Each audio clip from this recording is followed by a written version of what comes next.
Welcome to Michael Potts F1, everything Formula One, but from a photographer's point of view.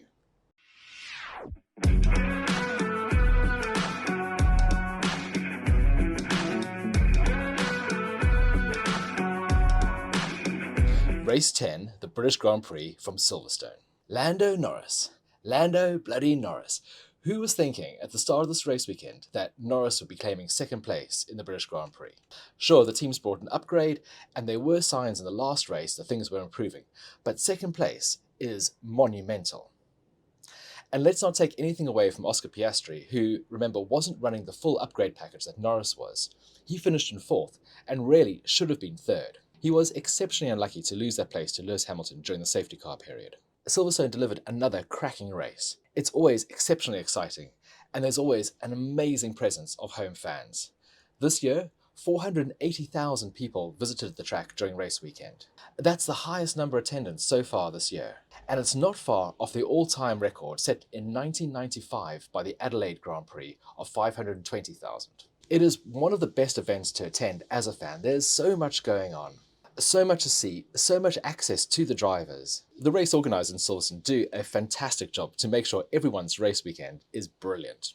Things started getting very busy already on Thursday, and there was an unusual addition. We had an 11th team in the paddock. Apex GP have arrived. If you're not familiar with Apex GP, don't be surprised. They're a brand new, completely fictitious racing team, here as part of a new Hollywood movie starring Brad Pitt. They have asked us not to show photographs of the filming of the movie or talk too much about it, so unfortunately I can't really... or maybe just a couple. So they had their own garage. They had their own racing cars. These are modified GP2 cars, which looked really, really good. It's somewhere between the John Player Special Golden Black and the controversial Haas livery of a few years ago. It does look very, very cool. The garages looked like a fully functioning Formula One team. They looked really, really stylish. I was fortunate enough to be able to go inside the garage, and it looked really good. The garage comes complete with the driver name boards above their respective cars. Here we can see the team's two drivers, Sonny Hayes, which will be Brad Pitt, and Joshua Pierce, who will be played by Damien Idris. There was quite a lot of filming taking place during the weekend. Brad Pitt even joined the driver's briefing. They took the cars out on track for a number of sessions, as well as doing some shoots in the paddock. They had a fully kitted out race team. They even had fake photographers. Now, it's quite easy to spot a fake Formula One photographer. First of all, backpacks. No self-respecting Formula One photographer will wear a backpack. We have lockers in our media room where we can store all of our essentials. And next, you can tell by the cameras. While it's great that they're using Nikon, they are using a fairly old consumer model, the 810. While this is a very good camera, it's not ideally suited for Formula One photography. A D4 or a D5 from the same period would have been a much better choice. And then the sort of flat jacket and caps is probably more suited for wildlife photography than Formula One. Essentially, they needed to be a little bit more scruffy to be believable. Lewis Hamilton is consulting on the movie, so hopefully it will retain quite a lot of authenticity. It's directed by the same director as Top Gear Maverick, and I'm told that the in-car action shots are going to be even better than what we see on TV. Much more realistic to what the drivers experience. It was really interesting watching the film crew film in the paddock. I was amazed to see how many times they reshot the same scene. Not only did they rehearse it with somebody standing in for the actors, but the actors probably did that scene 12, 15 times. I'm fascinated to see how it looks in the movie. One thing that must have been a bit unusual for the actors was not only was this probably one of the first movies they shot in the middle of a normal working event, but also an event full of photojournalists, always looking to get a sneaky snap of what they were doing. But the movie wasn't the only thing being filmed in the paddock on Thursday. Richard Ashcroft was also shooting a scene based on one of his songs. Hamilton was dressing the part. He had a customized race jumpsuit on Thursday, complete with fake mud and logos. His dog Roscoe came to the track, and he's pretty much at home in the paddock, even though the stairs up to the Mercedes hospitality were proving to be a bit of a challenge. Ocon was also very stylish in a leather jacket and white shirt. Later, he was sporting this Union Jack bucket hat. On Thursday, Sky TV organised a sort of tyre curling event where each of the teams competed against each other to see who could roll a tyre down the main straight and stop on the start-finish line. There was an awful lot of cheating.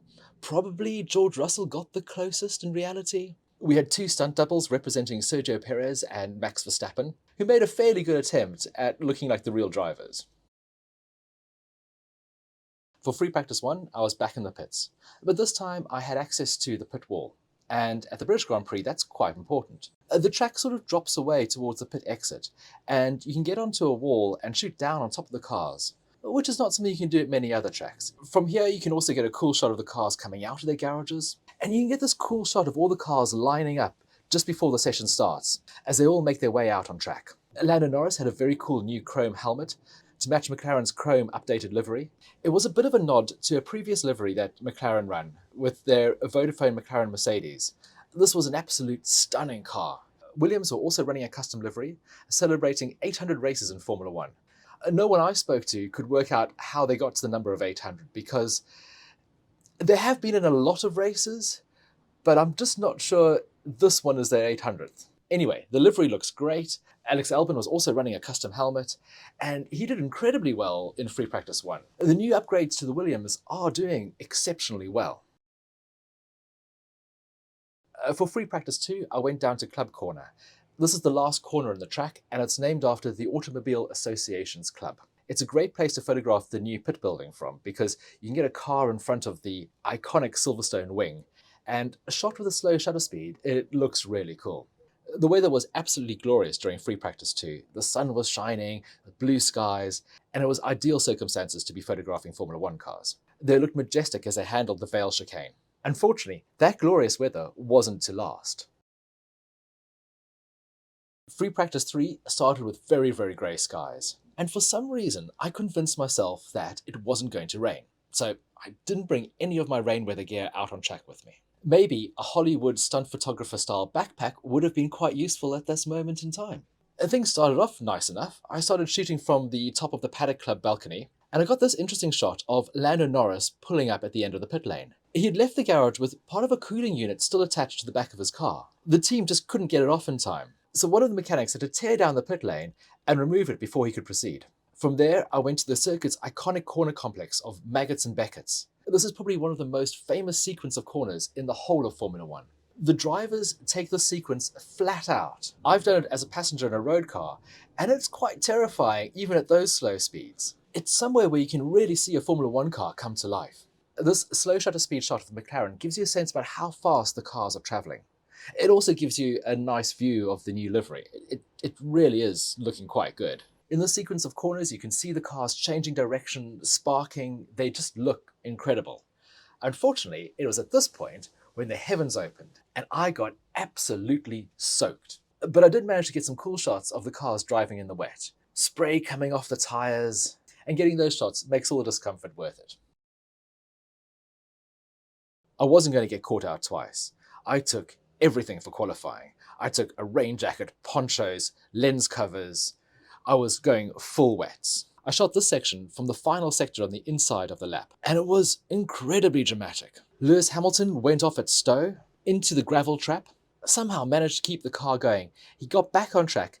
From what I could see, he carried on qualifying on the same set of tyres that must have been horribly flat-spotted and incredibly dirty. He wasn't the only one. Many drivers ran wide at that corner, seemingly not having the grip that they expected. With about 3 minutes to go, Alex Albon was lingering down in 18th or 19th place, which was really sad because he looked so promising during the course of the weekend. Then Kevin Magnussen's car stopped on track, and the session was suspended. Once they recovered the vehicle and Kevin ran across the track back to the paddock, the session restarted, and Alex pulled out one of the best qualifying laps, I think, of his career. It was highlighted by Sergio Perez in what's arguably a better car, not making it through to the next session of qualifying.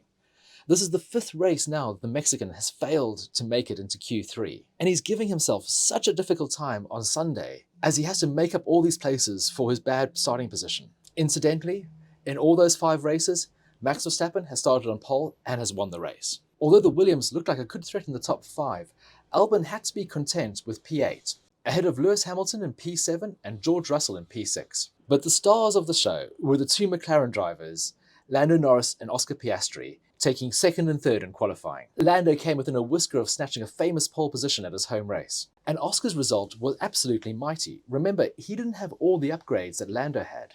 He was still running the old front wing. You can see how valuable these upgrades are compared to where the team was at the start of the season. Oh, and I nearly forgot, Max got pole position as you would expect. The grid on race day was brilliant. There were so many celebrities and interesting people. Here's a quick look at who was there.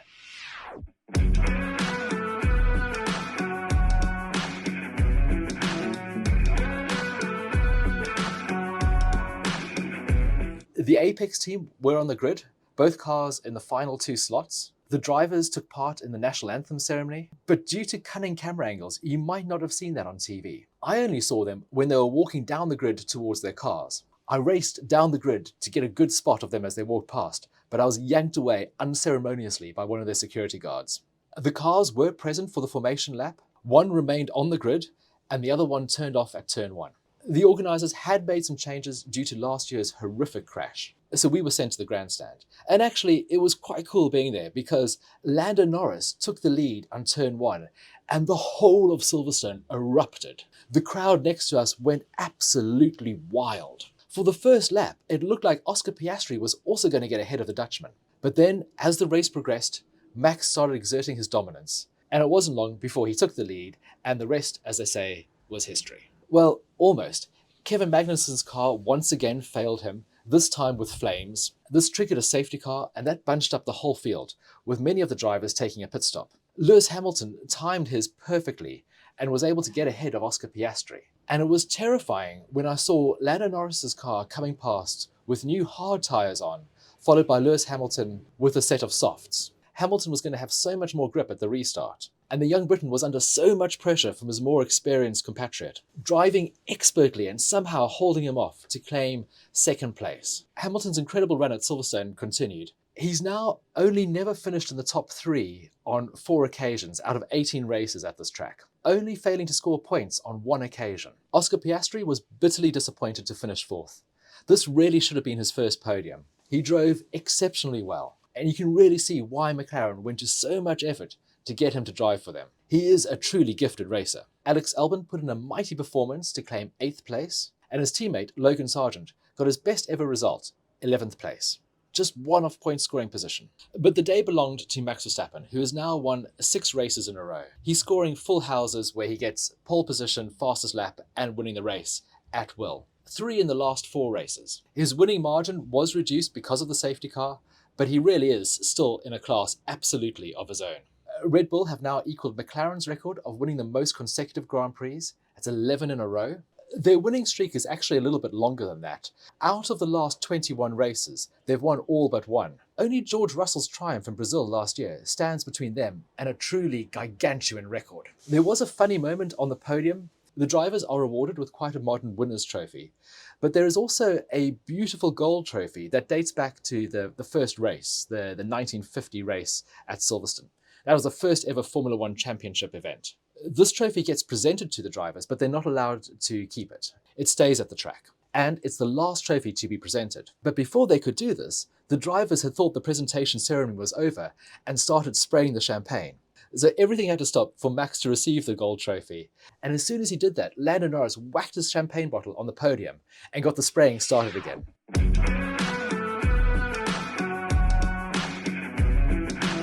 But not only were there team celebrations for Red Bull this time, but there was also team celebrations for McLaren. And between you and me, I much prefer getting sprayed with champagne than Red Bull, even if occasionally Lando Norris hits you with the cork as he pops the champagne. Thank you so much for watching this race review of the British Grand Prix. I really hope you've enjoyed it. It was a fantastic event. If you get an opportunity to go next year, I thoroughly recommend it. We now have a weekend's break before we all head off to Budapest for the Hungarian Grand Prix. Some late breaking news just in. Daniel Ricciardo is going to replace Nick de Vries at AlphaTauri from the next race. Thank you for watching, and until the next one, goodbye.